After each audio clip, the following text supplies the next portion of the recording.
Hello everybody and welcome to a game called Sunless Sea.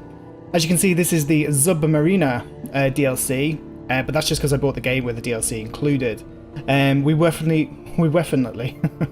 We definitely won't be going straight into that content, as I believe that is a bit later on. But yeah, this is the game. This game received quite a lot of attention, especially recently because it has a sequel that has recently been funded on Kickstarter called Sunless Skies, which looks to be awesome as well. So I'm just going to jump straight into the game. So here we go. This is Sunless Sea. Set in fallen London, which is I believe where you start the game. So let's have a look. Captain's making. 3 decades ago, in the reign of Victoria, London was stolen by bats. Now it lies a mile below the surface. It was dreadfully inconvenient for everyone, but it opened a vast black ocean to you. Welcome to the Unterzee. Okay, I'm going to go with a street urchin. That seemed to be the most appealing to me, I'll say, out of those. So, okay. Low cunning on the high seas. Your friend, another Longshanks, knows a little of gunnery. Only a little, but she can help. Talk to her to find out why she went to Zee. Okay, so it's given me an officer for my ship look at the top. That's nice. So, you are a street urchin and you're a Zee Captain. Okay, you've gained 10 Echo. No idea what Echo is. You now have 1 Longshanks gunner, you gain 25 veils, and someone is looking for passage. What does winning mean to you? Oh, okay, so I can choose my criteria for winning the game. Look, your father was lost at Zee, you never knew him, but you've often dreamed of him. Find and return his remains to London for a decent burial. Immortality, eternal life sounds like something you'd enjoy, and it's said that the Failbetter, the ruler of the Elder Continent, has lived forever. Fulfillment, gather 100 tales, learn all you can of the Zee, write a masterpiece, retire. And wealth, you know how it is to be poor, now you want a mansion, servants, fine clothes, a family perhaps. Or finally, a private kingdom. Establish a colony where you are absolute ruler. A utopia perhaps. Perhaps. Okay, I'm going to go with the Father's Bones one. Give me a nice flavoursome backstory. So, full Fathom 5. Find where he fell and bring him home. When you found your father's bones, you can retire to victory. Explore fallen London to find your first clue. Okay. Choose your name. Well, I'm DJ. I'm always DJ. Let's choose a little cameo look. Oh yes, very dapper. With a corncob pipe. I don't know if that is a corncob pipe. It's the only pipe I could think of. No, I don't think I wear a turban. I don't think I'm a mummy with glasses. Is that John Lennon wrapped in cloth? Oh, he looks like Captain Birdseye. I'm going to be Captain Birdseye. Okay. So, meet with Slivy, the urchin who speaks to the wind. The urchins of London lair in the Flit, a creaking roof maze high above the streets. A bad altitude, as everyone knows. Slivy hears things. Slivy knows things. A week ago he mentioned that your father was as strong a swimmer as you. Okay, Slivy's face is disfigured by a wine-stained birthmark, and he struggles with a stutter. Marks of the lightning's kiss one night when he got too bold in a storm, they say. Yes, I've been waiting for you. I just wants me a little mutter salt, something to calm me tongue. Bring it, and I'll tell you who has your father. So, go north along the coast to Wither and bring back mutter salt for Slivy. Bring mutter salt for... Okay, yeah. Okay. Advice for captains. Okay, I'm guessing these are kind of instructions. An exploration and endings and beginnings. Yeah. Do you know what? I'm just gonna wing it. I'm just gonna YOLO. Fuck it. Whatever. Okay. A passenger. Someone in the docks wants to board your ship. Okay. Agree to carry the anxious university student to Hunter's Keep. He has no money, so the other captains have no interest, but he's a passionate youth, and promises that his studies on lawn flukes will be rewarding enough.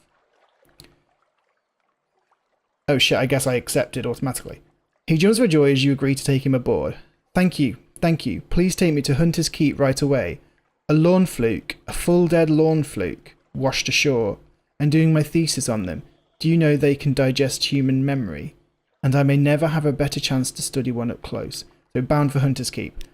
So I've no idea where Hunter's Keep is. I've no idea where the other place. What was it? Wither? Offer passage to a tomb colonist. Maybe we should do that. It's oddly difficult to die in fallen London, but when a Londoner is too tatty and wretched to live, they wrap themselves in bandages and take ship for the tomb colonies. Your crew cart these ones aboard in padded coffins. They'll sleep there until the journey is done. The tomb colonies is in your hold. Take them north to the colony of Venderblight and sell them there. Okay, well we had to go north before, so I think north is pretty good.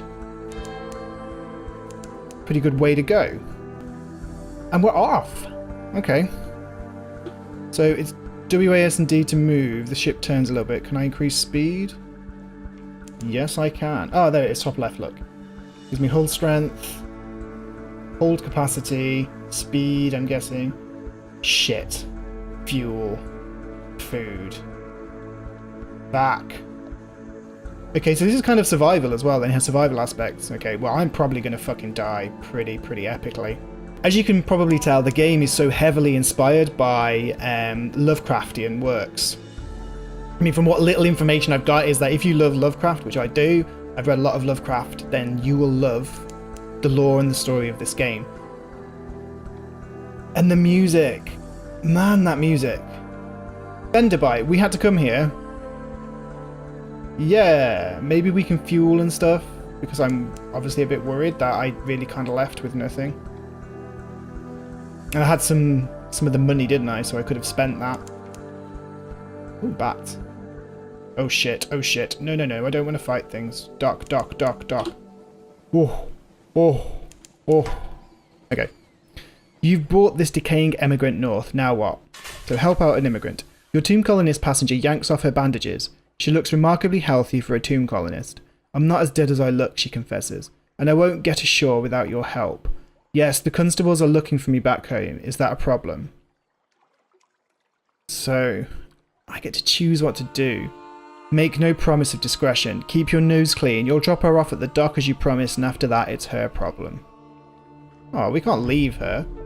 I know she's come here to die, but still, let's help her get into the town.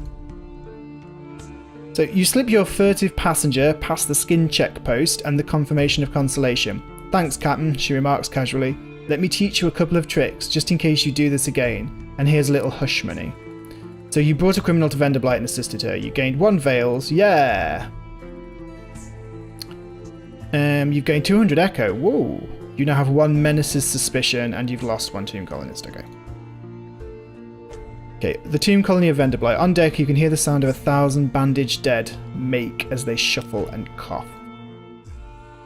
Okay, so a lot of these are locked, so I'm guessing I don't meet the requirements to go down that. So yeah, I need like unlocked with under the Unterzee 1 and stuff like that. Okay. So explore Venderblight. Here, they favour candlelight over gaslight. The shadows are swagged like cobwebs. The tomb colonists stand still enough to be mistaken for sculpture until they laugh or cough. 1 building in 3 seems abandoned. So yeah, let's explore. Captain, I'm a good Zeeman. I'm yours if you'll have me. Will you have me? I'm hungry. I'll work hard. He seems likely enough, if a little ragged and sorrowful. We're taking with you. You could use an extra hand. Leave him here. Strangers are too chancy. You've heard stories about things in the shape of sailors, or you just don't like his face. Or pay his passage home, an act of generosity. 250 Echo. I've only got 310. Fuck that. Okay, no, let's take him with us. Staying with us. All the way back to the ship, he talks excitedly about the Zeeman's craft. You start paying attention when he mentions navigational tricks you hadn't come across. With luck, he'll work as hard as he talks. There may be further effects from this decision. Oh fuck, I've killed us all, haven't I? It's going to be some kind of monster, some kind of Cthulhu beast that just bursts out of his skin and devours us all whole. How delightfully fucking dark. I must say, this whole universe so far is so fucking creepily dark. Like, things just under the surface aren't quite right. The fact that there's somewhere that people can't die, that they go to this town to die, but even then they can't die, they have to do something. It's so dark. Okay, we're going to carry on going north, see if we can find the other places. I've forgotten I had to go. You know, keeping away from those fucking bats. What's the Z bat I can do, though? Oh, what does that do?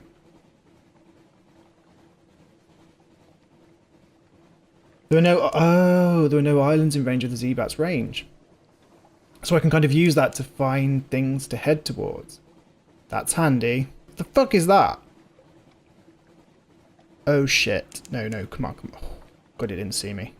Good boy. I mean, I don't even know if it's going to be hostile, but you know what? I'm just going to presume everything in this game is going to be fucking hostile. It just feels like that type of game. A white Zee-Bat. A sailor has grown fretful and disobedient, reluctant to go on deck even in port. There's a white Zee-Bat watching me up there. Salt's messenger. Salt's got its eye on me. I'll never see home again. Salt? Sailor's superstition. Order him back up on deck at once. Salt, one of the nameless gods that sailors fear. This sailor is a conscientious man. Send him to the sick bay on the pretext of a fever. Find the Zee-Bat. If white Zee-Bats are sacred to Salt, perhaps you'll win Salt's favour if you believe any of this. Shoot the Zee-Bat. If the bloody thing is frightening your bloody crew, you'll bloody well settle its hash. A very modest challenge. So your iron quality gives you a chance of 77% chance of success. Let's capture it. Well, not capture it. Let's... yeah. I'm kind of superstitious in this game. It talks about things that lurk under the sea and gods, so... The Zee-Bat takes fungal crackers, nice, from your fingers as boldly as a parrot. It dips its head to you and chirrups something you might mistake for speech. It spreads its wings and leaps into the air. The next day your crewman is gone along with one of the ship's boats. No one saw him depart or knows why. You now have the gods of the sea, Salt's oh great, we have the attention of Salt. Oh, Wither, brilliant. This is where we needed to go. Okay, I'm going to all clear that because it's fucked off. That's a tight squeeze, and boom. Try the grilled troglodyte prawns. Sounds yummy. Love a bit of troglodyte prawn, doesn't everybody? You know my surf and turf when I'm sat in Weatherspoons? Bit of troglodyte prawn on there. Huge and pale, and their eyes stare bleakly into yours, but they smell fresh. Oh well. As long as it smells fresh, you know. What's that? It's dog shit. Is it fresh? Yes, well that's fine then. Oh no, I had to bring mutter salt, didn't I? That was it. You cannot afford this. Fuck! We are... yeah, see, look, there's another place over here. Codex. You look like a nice and friendly place, Codex. I am going to dock in your port. That's not a euphemism. I'm going to die on it. My first captain and crew is just pretty much gone. I'm probably not even going to progress anything for my next one to take advantage of. I'm just probably just going to die. Oh, there's a crab. Tanachuk? No, nowhere to dock. Oh, that fucking scared me. Okay. Crab. I think the crab has seen me. Crab has seen me. Turn the lights off. No! Go away, crab! Do you know what? I should probably just fucking kill it, shouldn't I? It's got 20 health. I've got 75, I'm guessing, if I go off my hull. Let's kill the fucking thing. Oh shit, I did a lot of damage. Ow! It's bleeding. Look at that, it's bleeding in the water. Right, turn around and fire again. Okay, go on. While it's still, turn and fire. Yeah! Haha, fuck you, Krabby. Oh, what's this? A ship. So, light ship, far from home. Its clear, bright beam warms the way. Speak to the crew, they long for news of home. Purchase fuel, they have a little spare, but it's twice you. Well, fuck that then. I'm right by London, I'm just going to go back there. So speak to the crew. They long for news of home. In the bleaching glare of the lens, among the smells of oil and metal, you sip tea and chat. The Zee's terror recedes. You've lost 1 recent news. You've lost 5 terror. Yeah. You now have 1 Zee store. Oh, nice. So they are what I needed, aren't they? So I need 4 more. Bats, though. Okay, come on. We can do this. We killed bats before. We'll kill... well, we did. We killed a crab before. But we killed something before, we can kill it. Oh, they fucked off. See? Pussies. Scared me. So inspect the lawn fluke with the anxious university student. Oh, yeah, he wanted to come here. I forgot. Shit. It lies on the shore just beyond a hill. You can just make out the fluke's spikes over the grass. Okay, let's do that then. The anxious student rushes by you, whooping. But he stops on the hilltop. On the shore, standing before the mass of dead needles, is a drownie in a Nuncian postal uniform. He glowers up at you. This is not where the fluke belongs, the drownie cries in a plummy voice. It's to be taken elsewhere. It already has a delivery label. That means I have to deliver it.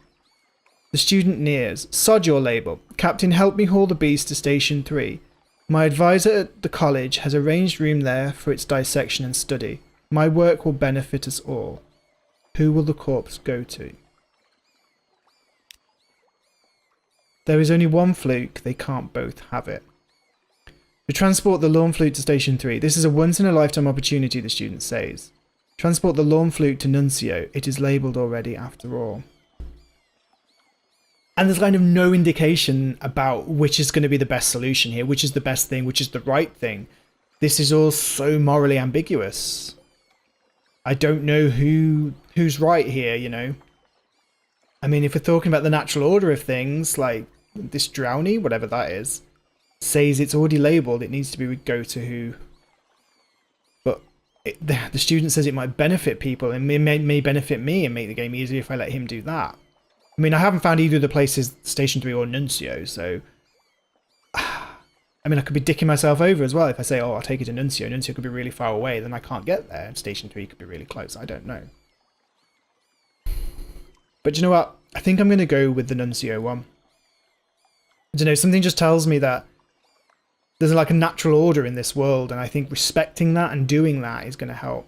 Piano music drifts across the terrace.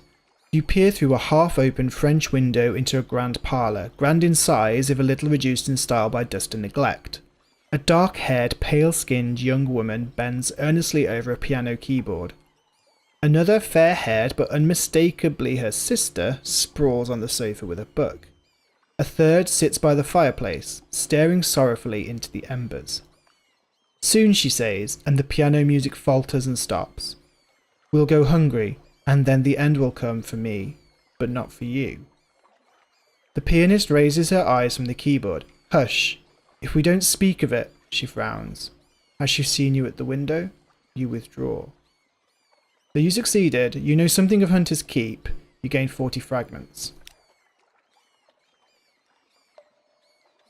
I like storytelling that doesn't give you the full story. It just gives you a little bit, a little nod towards it maybe, or maybe it doesn't, it just leaves it ambiguous, like what is going on in these places, what is the story, and it makes you want to find out more, and that's really good storytelling. That's exceptional storytelling. So knock and enter. A maid with smouldering topaz eyes shows you into the parlour where 3 young women wait. A visitor, the youngest cries. The next youngest chuckles, the eldest sighs. Do excuse the indecorum, she says. Visitors are rare. You are very welcome. I am Cynthia, the noisy one is Phoebe, the cheerful one is Lucy. You are in good time for lunch. Will you join us? Okay. So luncheon with the sister Cynthia. Cynthia is the eldest, melancholy, pensive, occasionally dramatic. Lucy, the middle sister, is sunny, restless, prone to giggles. Phoebe is soft-voiced, watchful, and predictable. Cynthia is a really cool dancer. Cynthia, boogie-doo the groove now. I'm going to go with Cynthia just because of the Rugrats. Cynthia grasps your arm and whispers to you. Her eyes are wide and blue. Her hair is wild and tangled. Bats might nest at it. It seems to you that you are sitting on a hillside, above a wide blue lake, listening to a story of murder. An axe, a net, blood and scented water. Another chop, Cynthia asks. You've barely touched your food here. I'll have the maid wrap something up for you. You can't be hungry. It's not safe to be hungry. So does something happen to people when they become hungry in this game? Some kind of frenzy overcome them. It kind of makes me think that they're eating people as well. Like, again, it was just kind of hinted at that that's what's going on. We can get out of here before the bats come. This is the more cheerful music. And I think it's because I'm back in London, obviously. Don't want to crash.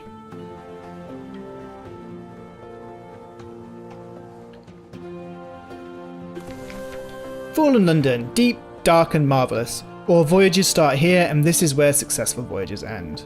So, a little gift, a fine evening to you, Captain. A very fine evening to you, Captain. My, what you might call mentor, is very fond of adventurous Zee Captains, and he would like to offer you what you might call a dispensation.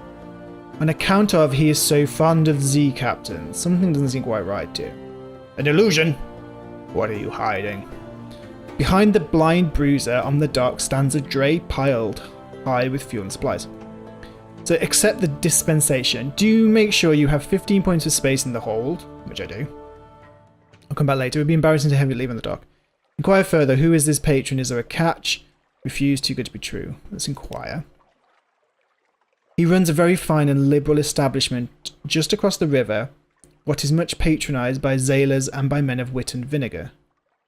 And public house, and there is no obligation to speak of. My patron would hope only that you might remember him kindly, and I suppose that if the opportunity should arise for you to return his kindness, then I do not imagine he would refuse your offer. So basically, this guy's going to give me shit, probably a nice substantial boost as a new Zee Captain, but I'm going to have to do him a favour at some point in the future. And obviously, from his picture, he looks a bit like, yeah, he's a crook. Do you know what, though? Take risks. Do it. Well, my patron hopes that you will find these little gifts to your liking, and he expects that perhaps someday you might choose to call on him at the Medusa's head. Should that day come, he will make you very welcome and give you any safe conduct that you might require. Good evening to you. He salutes and is gone. Brilliant. Look, you've gained 10 fuel, you gained 5 supplies, you accepted the proposal, you gained 1 menace's suspicion, your new total is 2. Brilliant. But who fucking cares? I got loads of food and got loads of fuel. So I don't need to buy anything now because I was worried I was running out of money, really. Okay, so that's it. Okay, right. I think that's it for this episode, guys. We've been out, we've done our first voyage. We've seen a lot, I feel, for our very first voyage. And our balance is healthier than when we started. And we have lots of fuel and we have lots of food. So it puts us in a good position to go out next time and do one of the many things that I need to do. I'm going to have to look in the journal and the hold and stuff, try and work out where I need to be going. I'm going to maybe make a little note so I know. Okay, but thank you so much for watching this video. I hope you enjoyed it as much as I enjoyed making it for you. If you liked it, then give me a like, give me a subscribe, give me anything really. I don't mind. But thank you so much for watching, guys, and I'll see you in the next video. Bye bye.